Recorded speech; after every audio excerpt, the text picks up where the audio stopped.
undocumented migrant, sent a letter threatening to kill the president, promising to self-deport after the assassination. CNN reporting shows that investigators believe the migrant was set up.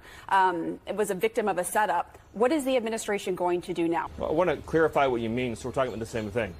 Are you saying this immigrant was here illegally? Yes, but I am, and that's why I said that. I clarified that. You said undocumented, and I wasn't. CNN expected a simple critique, but White House Deputy Chief of Staff Stephen Miller surprised everyone in his conversation with CNN's Pamela Brown. Brown tried to stick with her usual approach: gentle language, familiar buzzwords, and the Democratic viewpoint on immigration. But Miller firmly held his position. He called her out on the spot, cutting through the soft talk and steering the conversation back to the facts. The interaction has impact, because when someone like Miller jumps in, the wordplay falls apart. The media shouldn't use vague phrases like undocumented migrant when it's clearly a matter of illegal border crossings. Let me know where you're listening from before we dive into the full story, and make sure to like and subscribe to stay updated. CNN's challenge is obvious. Their storytelling blurs the distinction between protecting the nation and showing empathy. But Miller coolly exposed this, showing millions that despite the fancy wording, the sole aim is to support illegal immigration no matter what.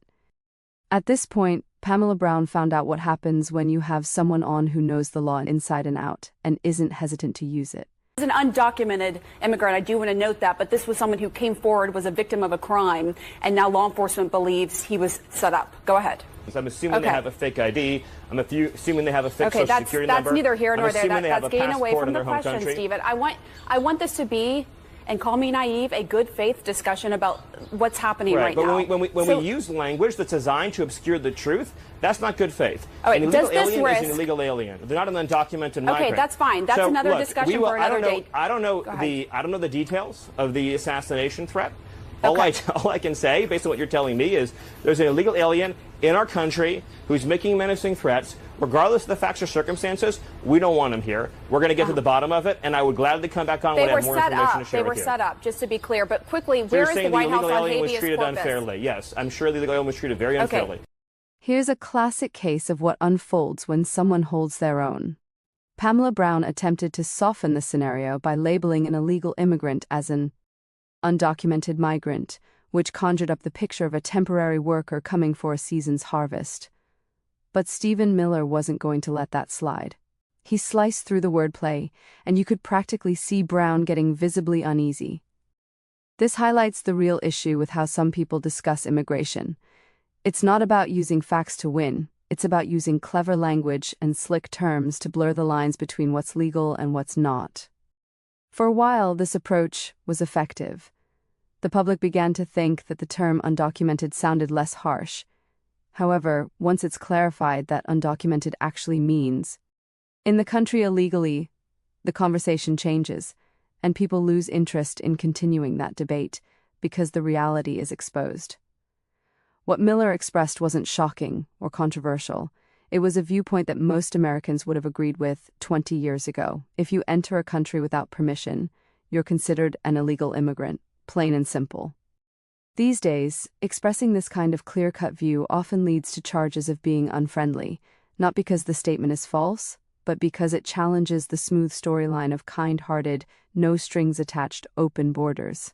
Miller dove in deeper, analyzing Brown's pointed queries about judges known for consistently safeguarding undocumented immigrants. Do you think a judge should just rubber stamp what your White House does? If not, what checks and balances do you think should be in place for this White House?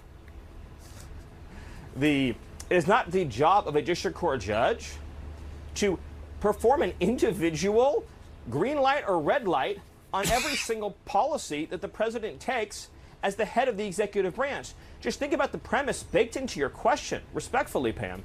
You're saying that when the American people elect a president of the United States of America, I'm not saying well, it's the implication, who is the sole head of the executive branch, Well, what let me checks and finish. balances Let do me you finish. think should be in I will place? answer the question happily.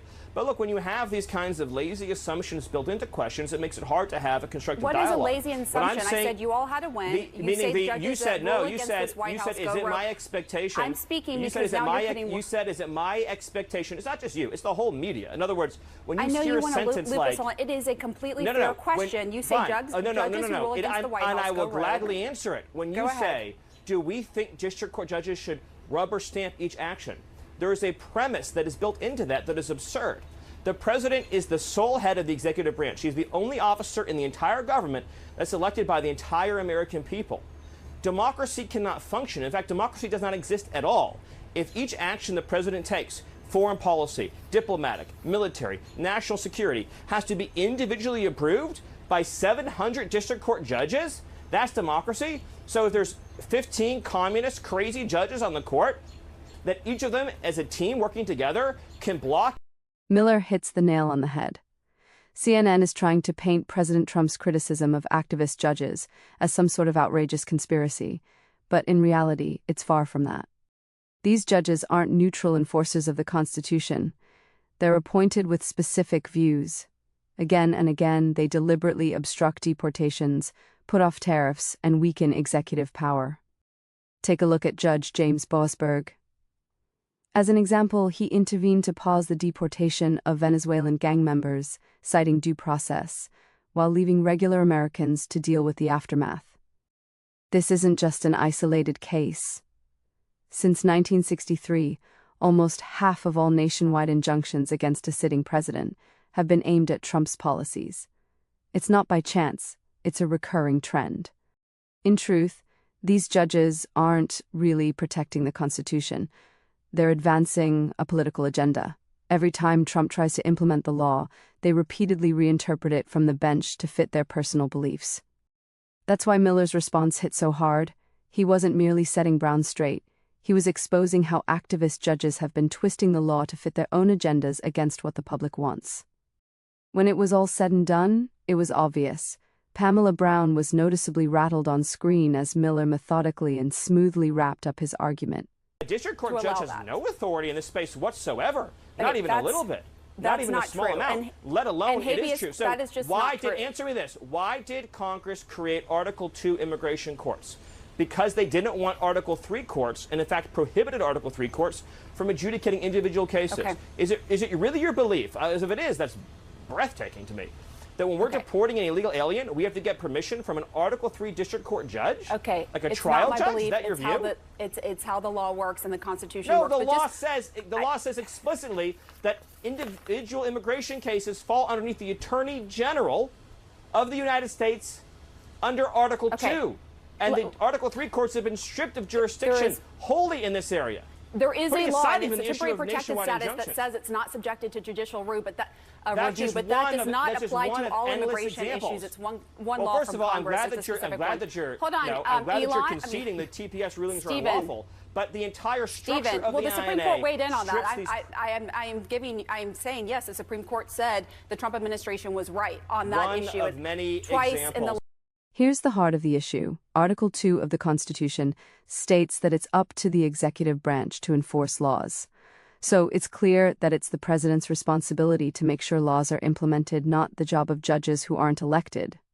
Miller calmly and thoroughly explains that the responsibility to enforce laws falls on the executive branch, meaning it's the president's job, not appointed judges, to ensure laws are put into action. He emphasizes that the Supreme Court has consistently supported Trump on this matter. Despite her ongoing critiques, Pamela Brown reluctantly agrees, realizing that Miller won't let her twist the words or inject her own Democratic-leaning perspective. CNN aimed to create a classic gotcha moment, but they ended up giving Miller the opportunity to showcase how the judiciary has been overstepping and trying to go against what the public wants.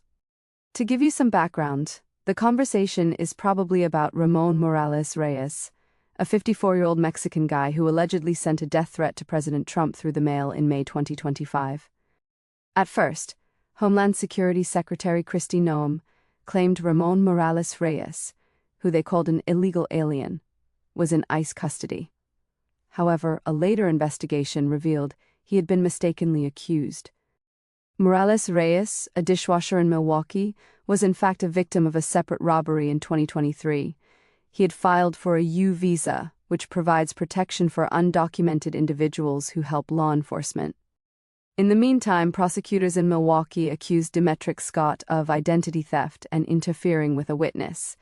They claim he forged a letter to try to get Morales Reyes deported before he could take the stand against Scott in a robbery case. Even with all these new details, Morales Reyes remains detained by ICE and is at risk of being deported. This situation highlights the intricate nature of immigration law enforcement and the risks of making hasty judgments. This situation highlights Miller's point on the need for well-defined legal limits. However, it also shows how rushed stories can unfairly impact people. I'd love to know what you think. Should the president be able to carry out deportations without interference from activist judges? Drop your thoughts in the comments section. If this rundown helped you out, give us a like and subscribe. It really supports the channel's growth. See you next time.